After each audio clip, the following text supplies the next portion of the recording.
Hey guys, it's Beth, and today I'm back with my monthly update on my 2019 Crafty Goals collab with Amalia. And this was a group of crafty YouTubers. We got together, we kind of set some crafty goals for ourselves at the beginning of the year, and then we are just sharing our goals and progress with you throughout the year. There is a list of participants in the collaboration in the description box below. Please be sure to go check them out. We all have different goals, different priorities, so it's kind of interesting to see what those are and how we all work towards them differently. So please be sure to check out their goals and their channel. July was a crazy month for us. Just my daughters got out of school at the end of May, but June was kind of full of doctors and dentist appointments, swim lessons that were kind of in the middle of the day, some day camps that they had wanted to do. And so I feel like we didn't get to do a whole lot of fun stuff in June. Plus it was cool and wet here in central Indiana for most of June. So I feel like our summer didn't really start until July.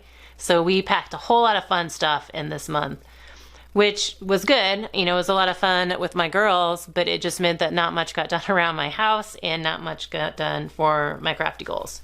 But that's okay. So what did I get done? My first goal is always to use up at least one whole paper pad pack or collection, and I did use up, it was a 6x6 pad from Recollections called Christmas Pets, and I did a video on this to share the projects I made, and we'll link that in the description box below. But I used it to make some cat and dog themed Christmas card sets that I'm going to donate to the Humane Society for a silent auction that they're doing later on this month. So I just thought that would be fun, and it was. The cards were cute, the papers were just cute, so it made it easy. But it was really fun, you know, just to do the dog and the cat theme anyway. But then it was a nice change of pace for me to do a 6x6 pad, because I've been working on this beast for what seems like forever. And so to do something smaller and quicker was just very refreshing. So that was a nice break. So the next goal for me is to complete at least 5 personal scrapbook pages. And I did 8. I thought I'd done 10, but realized 2 of them I actually did at the end of June. So I got to count those last month. But these are all pages that I've shown before. They were, you know, me trying to use up the paper from the All Seasons 3 pad. So at least I got my 8 done. I did not get to use up a card kit, but I did use up some embellishments, some small embellishment packs. I had 2 sheets of these P-Ink duplicate stickers. They were Happy Halloween circles, and I did get to use those up on some Halloween cards at the beginning of the month. And then this was some dimensional wreaths by Jolie's that I used on some Christmas cards.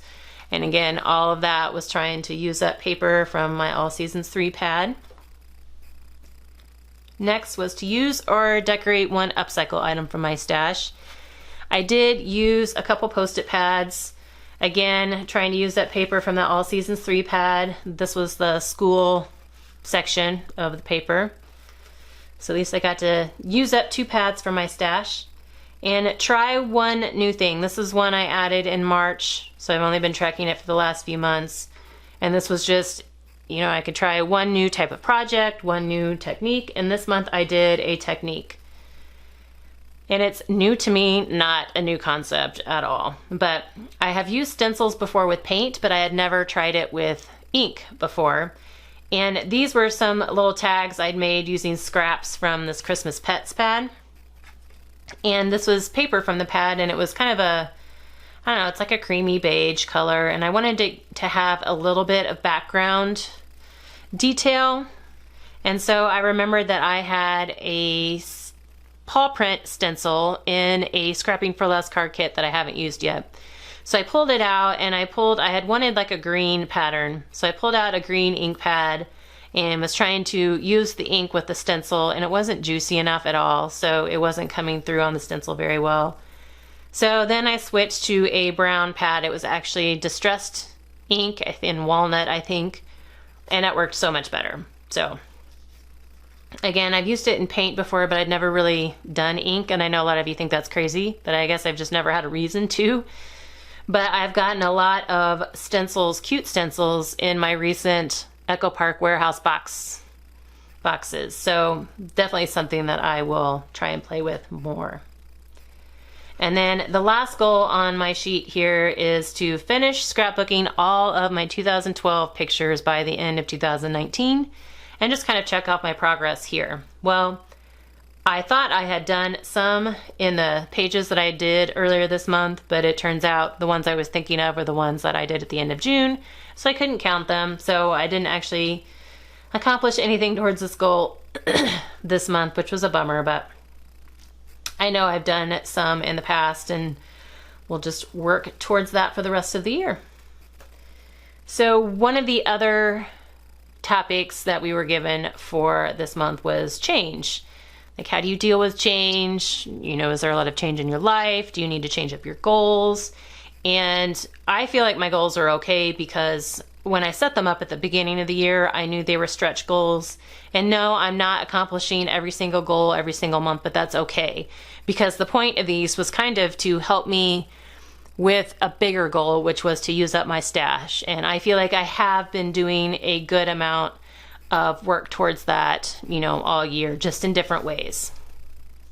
So I'm okay with my goals. One thing that I do need to change, which I think will help me with my goals as well as help me with everything in my life right now, is to kind of look at my routines and come up with some better systems. I just feel like right now I am so scattered. My brain is scattered, my time is scattered. I need to get better organized. I have a planner and I use it religiously, but I don't feel like I use it as well as I could. So I would like to kind of look at that to help me get organized, and then look at the other systems that I use, you know, daily routines, weekly routines, things like that.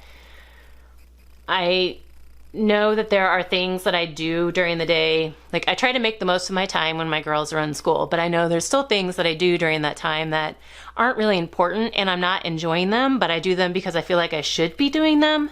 So there's, I don't remember who says it, and it may be from different people, but it's like a 4-quadrant chart, and you have urgent, important, not urgent, and not important. And so anything that falls, you know, in those top 2 categories need to be done, maybe not by you, but by somebody, but then anything that's in those bottom 2 categories, like, don't need to be done. So kind of need to look at it in that light and just kind of look at some of my routines and figure out what can I do more efficiently. Like, I meal plan, but I don't meal prep very well. So that's something I need to incorporate because I know fall is going to get busy. And just, you know, household tasks as well. So just kind of, I need to overhaul just my routines and my systems. So that's a big change that I need to do. Other than that, as far as August goes, kind of looking towards August, my girls started back to school August 1st. So I'm hoping that I can, you know, kind of get more accomplished during the day now that they're gone. I mean, I know I will, but also incorporate some more of these goals. It's kind of nice to be able to have more consistent time to work on things. So hopefully August will be a little bit better than the last few months. But I know one of the things I want to accomplish in August is I want to get this beast done. This All Seasons 3 pad. I have like a few seasons left that I need to finish off, and I'm hoping I can get that done towards the beginning of August because there's a Halloween pad and a fall pad that I'm kind of jonesing to do. And then I need to start like getting into Christmas projects for, you know, craft show seasons coming up. I need to get ready for all that. So I need to finish that pad, like, for more reasons than one. But other than that, I would also like to know how you guys have done on your goal progress and what you hope to accomplish in August. Let me know if your kids have started back to school yet, or if they don't start till later. I think ours start early, but we also get out. Well, we start in August, the beginning of August, get out at the end of May, but then we get 2-week breaks for fall, Christmas, and spring. So we have longer breaks kind of throughout the year, which is kind of nice, but it's hard in summer because it does make summer pretty short. But so let me know if your kids have gone back to school And if so, what you hope to accomplish once they go back to school. Let me know how you're progressing on your crafty goals. I know a lot of you set some of these at the beginning of the year, kind of to do this along with those that are participating in the collaboration. And I know I have seen so many more of you trying to use up your paper on YouTube. Like, there's more videos out there, and I love to see that. I love watching those, and I love getting the inspiration back from you guys. You know, you guys inspire me because you guys think of ways to use your paper that I hadn't thought of. So I love seeing all that. But I hope those of you who aren't on YouTube, if you have crafty goals, that you are making some progress on those as well. Other than that, I thank you guys so much for your time today, and I hope you have a crafty August.